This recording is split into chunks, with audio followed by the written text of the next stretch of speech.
Hello, and thank you for joining me on another episode of the Exec podcast, where we create teams worth leading. As always, I'm your host, Aviv Ben-Yosef, and today we'll be talking about making mistakes.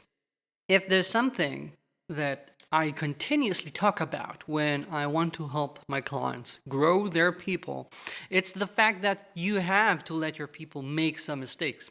If you try and avoid any sort of mistake, they're not going to learn. And if you allow them to make only the tiniest of mistakes, they're going to grow way too slowly, if ever, to reach a point where they can be genuinely autonomous. Now, what I want to be talking about today is not about that, because I'm assuming you've heard me talk about that enough. I want to talk about the other extreme. And that is, sometimes when I help people and I'm trying to understand how they're addressing the coaching, the mentoring of their leadership team, and how are people progressing, sometimes as we speak and I see that things are genuinely wrong, I look at an org structure in a part of the organization, and it's clear that something isn't working there because there are a bunch of nano teams there, for example. And I know that my client knows that's not a good thing because we talked about it. I'm like, why did you let that happen? And sometimes what I hear back is I wanted to let them make their own mistakes. Now, on the surface, that's a good attitude to have when you want to let your people grow.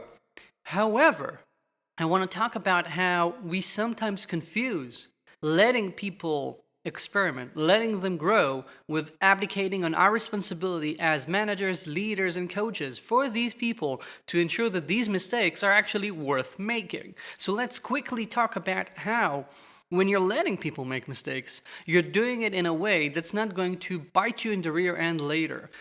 All right? So first of all, if there's one thing that's critical, is that when you can see that someone's going to make a mistake, not if they already made one without you knowing, but you can clearly see their decision, and that decision in your mind is a mistake, you always have to consider, how costly is this mistake going to be? How hard will it be to reverse later? Org structures, for example, are not easy, especially if we're talking about creating several nano teams, meaning we make several nano managers. These are worse than micromanagers. People who are managing, in air quotes, two people. Those, once you realize that this is too much overhead and doesn't make sense later on, are going to be a lot harder to undo, because those people, some of them, will have to no longer be managers, feel like they're getting demoted, and that's going to cause problems. So even when you're letting someone make mistakes, consider whether this is a mistake that you should let them do, or maybe you should intervene and have a thought experiment with them, thinking about how this is going to play out, maybe share some experiences. And yeah, sometimes you can decide to veto something, but I want you to consider whether this mistake is the right sort of mistake to let them make. Second, another area where sometimes letting them make mistakes isn't working out for you is when you're not considering that you're letting it take far too long for them to learn from it or correct it. For example, I was talking to a CEO of a very successful startup recently, and I told him about a manager I knew of in his R&D organization who I thought wasn't a good fit. And he said, yes, I'm aware of that. I agree completely. And now, after a year, my VP of engineering has finally decided to move that person, and I want to let the VP of engineering make his own mistakes. Again, referring to the previous point, this might be too costly, taking a team and letting it be led by someone who is incompatible for a year. That by itself might be bad enough. People actually left from that team due to the management that they had. However, putting that aside, let's say you've decided to let someone make a mistake. Have a cap on it when the cap has to be attached to the return on investment of that mistake. So, okay, it can take them a quarter, for example, to learn this. But will you let them go on so long when things are clearly not working out? This is where you're supposed to intervene and help the person you manage to understand what's going on, whether it can be improved or not. And in fact, what the CEO ended up doing is letting the VPE promote someone who wasn't compatible, have that person stay in that position for way too long, did not intervene in a way that helped the VPE coach that manager, because maybe he could have become the manager he needed to become, allowing several people to leave from that team due to that poor management, and then eventually after a year they had to replace the manager and essentially restructure that team. That's letting mistakes take far too long for them to be cost productive.